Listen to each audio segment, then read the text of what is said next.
Ya,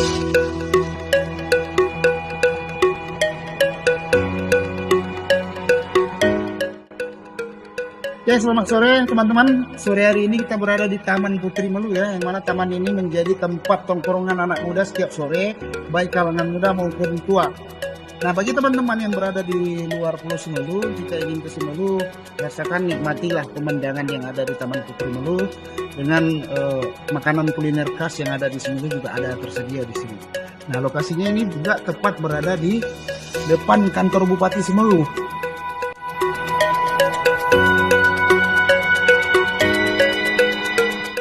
Nah, ini sore hari ini kondisinya banyak juga masyarakat kita yang sedang menikmati suasana di Taman Putri Melu ya. Ini lokasinya sekarang. Bisa lihat.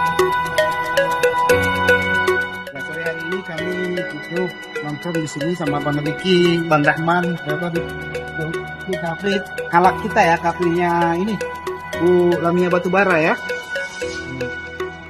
Ini kondisi sore hari ini di sini bagus untuk nongkrong sore-sore hari. Nah, di sini juga bagus untuk tongkrongan bersama keluarga dan teman-teman ataupun ya kumpulan bersama-sama teman yang lain. Nah, ini posisi sore hari ini kita di sini. Nah, bawa keluarga juga bagus di sini dengan teman-teman yang lain ya. Nah, ini pas tepat di depan kantor Bupati Simelu. Ya, baik teman-teman ya. Nah, kalau berminat mau ke Simelu, silakan mampir di sini nanti di Taman Putri Melu ya, Kabupaten Simelu. Oke, terima kasih.